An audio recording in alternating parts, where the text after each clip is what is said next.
আমার যদি স্মৃতি বিভ্রম না হয়, বিএনপি মাঝখানে ৩ জন উপদেষ্টার পদত্যাগ দাবি করেছিল, আসিফ, মাহফুজ এবং খলিল, এবং খুব কট্টর অবস্থান, এবং বিএনপি খুব কট্টর অবস্থান নিয়েছিল যে এই ৩ জনকে রাখলে আমরা কোনো কাজে আসব না।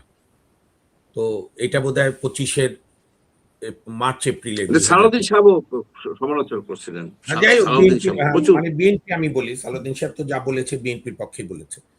তো সেই ৩ জন যে পদত্যাগ দাবি করেছিল, যার প্রেক্ষাপটে আমাদের মব স্টার, যিনি আবার ড্রামা স্টারও, উনি যে নাটক করলেন যে আমি পদত্যাগ করবো, আমি চলে যাব, আবার জানালো তার নিয়োগকর্তাদের একজন নাহিদকে, তারপর আবার সব দল গিয়ে ছুটে গিয়ে তার যারা প্রিয় দল সবগুলো গিয়ে বললো না না, আপনি না থাকলে তো দেশ, অবশ্য তখন পদত্যাগ করলেই ভালো, তার পদত্যাগ করে চলে গেলেই দেশ অনেক ঝামেলা থেকে বাঁচত। আচ্ছা, যাই হোক, যেটা ঘটে গেছে। তো সেই খলিল সাহেব কি এমন জাদুর পরশ হলো যে বিএনপি পরে সেই পদত্যাগের দাবি থেকে সরে আসলো, এবং জুন মাসে 2025-এ জনাব আজকের প্রধানমন্ত্রী জনাব তারেক রহমান এবং বিদায়ী প্রধান উপদেষ্টা ডক্টর মোহাম্মদ ইউনূস সাহেব, আর আমি ক্ষেত্রে একটা ক্যাভিট দিয়ে রাখি ডক্টর মঞ্জুর চৌধুরী ভাইকে।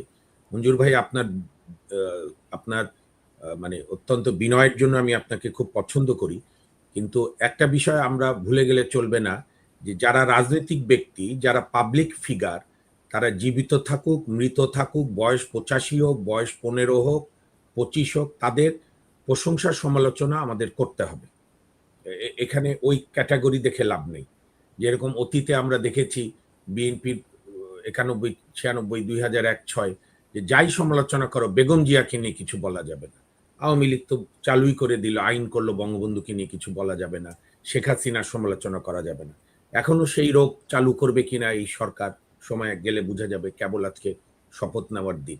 কিন্তু আমি আজকে আপনার অনুষ্ঠানের মাধ্যমে আরো 2 জন আমার চাইতেও বেশি স্বাধীন, বিবেকবোধ সম্পন্ন বুদ্ধিজীবীর সামনে আমি বলছি, আমি ভোট যা কাউকে দিতে পারি দিয়েছি, আমার আর কোনো দলের প্রতি দূরবর্তী ভালোবাসা, কাছের ভালোবাসা থাকতে পারে, কিন্তু আমি দলদাস, মোসাহেব এবং মানে দলবন্দি, দল কানা হিসাবে নয়, আমি একজন নাগরিক হিসাবে থাকব, এবং যখন যে প্রশ্ন করা দরকার আমার বিবেক সাই দেবে, আমার মন সাই দেবে, এবং জনগণের জন্য ক্ষতিকর হবে, সেই প্রশ্ন আমরা করব, কাম হোয়াট মে। এবং সেই হিসেবে আমি মনে করি এই সরকারে, আমি প্রথম পর্যায়ে বলতে চাইনি, কিন্তু এখন যেহেতু বিভিন্ন প্রশ্ন হচ্ছে, এই সরকারের ডক্টর খলিলকে রাখা এবং তাকে পররাষ্ট্রমন্ত্রীর মতো পদ দেওয়া, যে বিএনপি আওয়ামী লীগ বাংলাদেশে বহু যোগ্য লোক 2 দল করে, তো এইটার কেন, এইটা শুরুতেই এই সরকারের একটা বিশাল হোঁচট খেয়েছে, এবং এইটাকে ধামাচাপা দেওয়ার চেষ্টা করলে আরো ভুল হবে। এটার ব্যাখ্যা দেওয়া উচিত যে কোন মেধার জন্য খলিলুর রহমান, কারণ ওই যে বিভিন্ন জায়গায় বসে যে মবক্রেসি করে বিভিন্ন দলের যে বিদেশি আমিররা, তাদেরও এক আমির বিকৃত চিন্তার অধিকারী, সে খলিলকে বলছে খলিল না আসলে দেশ চলবে না, রজার খলিল। বাংলাদেশে কত রথী মহারথী এলো গেল, বঙ্গবন্ধু হত্যার শিকার হলেন, জিয়াউর রহমান হত্যার শিকার হলেন, দেশ চলছে, দেশ কোনো ব্যক্তির উপর নির্ভর করে না। তো সে কারণে আমি মনে করি বিএনপি শুরুতেই এই মন্ত্রিসভা একটা বিশাল প্রশ্নের সম্মুখীন। এবং আরেকটা বিষয় যেটা আমার পূর্ববর্তী আলোচকরা বলেছেন, সেই প্রশ্ন তো উঠবেই যে যে লোকটা নিরপেক্ষভাবে দায়িত্ব পালন করার কথা, সেই লোক কিভাবে মন্ত্রিসভায় ঢোকে। এইটা বলে লাভ নেই, কারণ বিগত সরকারের অনেক সাংবিধানিক পদধারী ব্যক্তিরাও এই সরকারে মন্ত্রী, এবং আমি তো শুনেছিলাম যে আসিফ নজরুল, তারপর এটার কি নাম, হ্যাঁ, ফারুকি, যে শেখ হাসিনার সময় সবচেয়ে বেশি শেখ হাসিনার চামচামি করেছে, তার স্ত্রী সহ। তার স্ত্রী তো শেখ হাসিনার চরিত্র অভিনয় করেছে। যদি অন্যরাও বঙ্গবন্ধু ছবিতে অভিনয় করার কারণে পালিয়ে থাকতে হয়, জেলে থাকতে হয়, তাহলে এদের 2টারও জেলে থাকার কথা, তিশা এবং তার স্বামী। যাই হোক, অদ্ভুত দেশ, কে কোন দিকে হাঁটে বোঝা যায় না।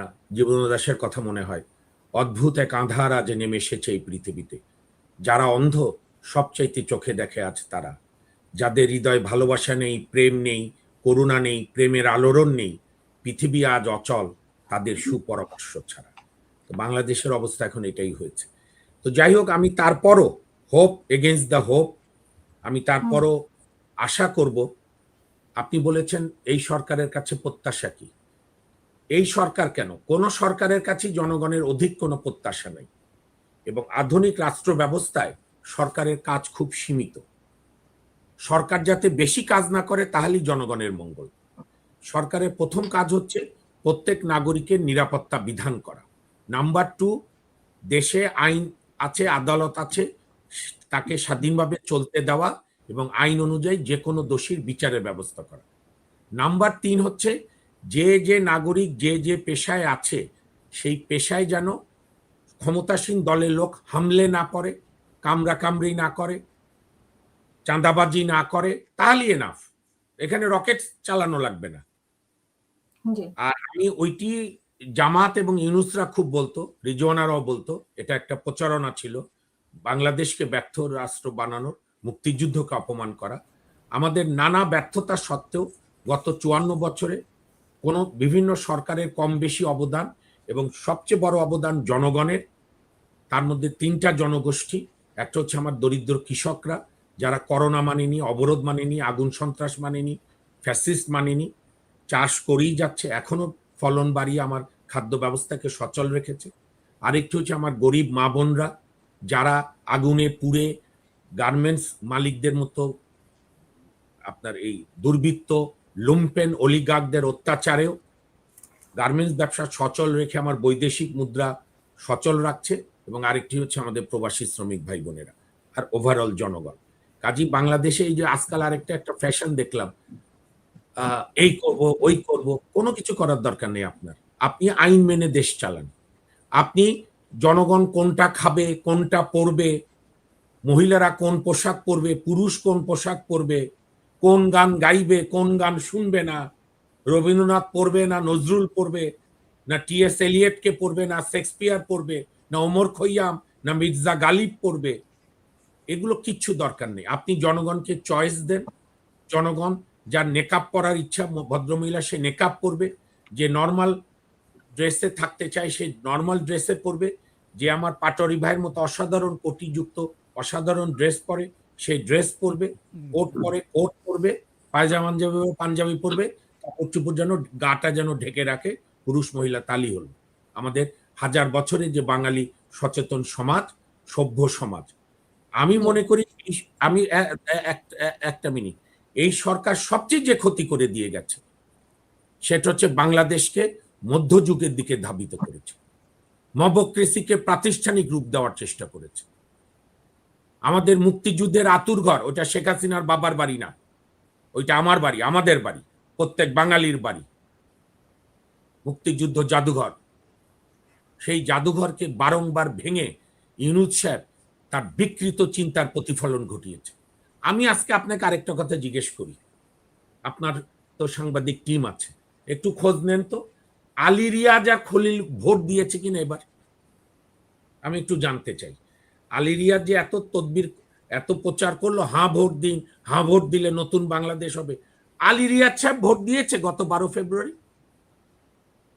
আমি কোনো ছবি দেখিনি, আমি ছবি দেখেছি, না না, ডক্টর খলিল, ওই যে আশিক সম্পর্কে আরেক টক শোয়ে মঞ্জুর ভাই খুব ভালো বলেছে। গতকাল আমার ঘুম হচ্ছিল নানা কারণে, ওই শরীরে একটু ব্যথায়, আমি মঞ্জুর ভাইয়ের ওই গল্পটা মনে পড়ে একা একা হেসেছি। এবং মঞ্জুর ভাইকে ধন্যবাদ, আপনার জ্ঞানের সত্ত্বেও মাঝে মাঝে কোনো চমৎকার হাসির কথা বলেন। ওই যে আপনি বললেন না যে মামুন ওই প্লেন থেকে ঝাঁপ দেয়, যেটা কি নাম, আমি বললাম আশিক চৌধুরী। তো সেই আশিক চৌধুরীরাও কত বড় দুর্নীতি করেছে, আপনি এগুলো তদন্ত হবে।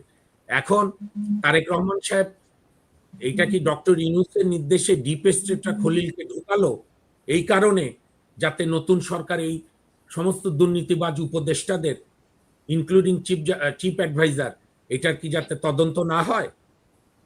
কারণ তারেক জিয়ারও এখন এপিএস, প্রধানমন্ত্রী এপিএস কিনা জানি না, জনাব ভারপ্রাপ্ত চেয়ারম্যান তারেক রহমান সাহেবের এপিএস, তার মায়ের এপিএস আব্দুস সাত্তার নিয়োগ হয়েছিল তারেক সাহেব আসার পর।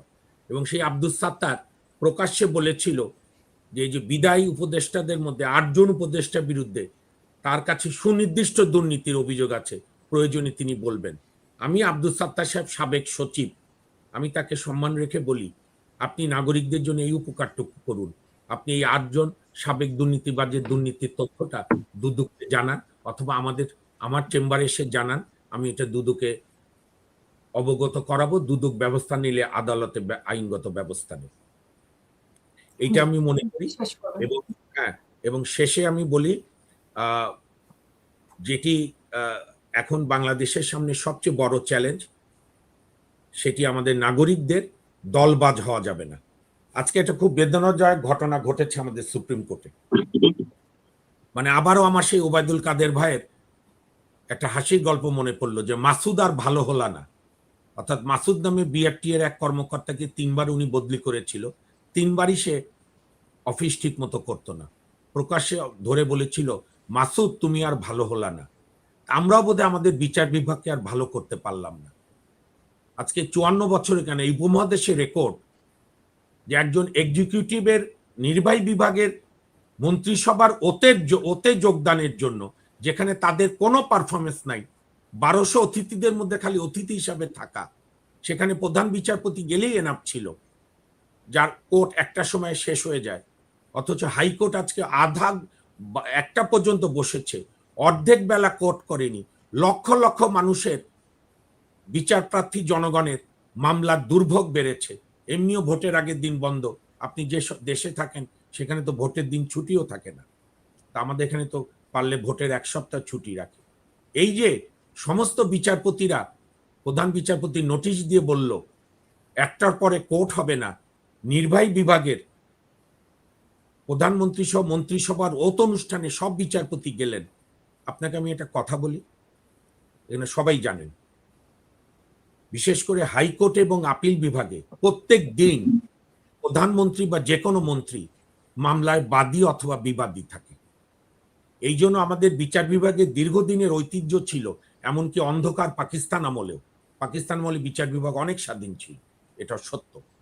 চিফ জাস্টিস সৈয়দ মাহবুব মোর্শেদের মতো আমরা বিচারপতি পেয়েছি, যিনি ওই আমলে, আমি আর 1 মিনিট সময় নিচ্ছি, যিনি ওই আমলে আইয়ুব খানের চোখে চোখ রেখে বিচার করতেন এবং আমাদের বিশ্বকবি রবীন্দ্রনাথ ঠাকুরের 100তম জন্ম জয়ন্তীর উদযাপন কমিটির আহ্বায়ক হয়েছিলেন, যে আইয়ুব খানরা মনে করত যে রবীন্দ্রনাথ হচ্ছে পাকিস্তানের শত্রু। সেই বিচার বিভাগের সব বিচারপতি, প্রধান বিচারপতির প্রশাসনিক সিদ্ধান্তে নিশ্চয়ই, কারণ কোর্ট কখন বসবে না করবে প্রধান বিচারপতি ঠিক করেন, সব বিচারপতি একটা ওত অনুষ্ঠানে চলে গেল, যেখানে, আমি শেষ করি, যেখানে তাদের কোনো ফাংশন নাই, 1200 অতিথিদের মধ্যে অতিথি মাত্র। আমরা বোধহয় আর ভালো হলাম না, আজকে এই আশঙ্কা আমার রয়ে গেল।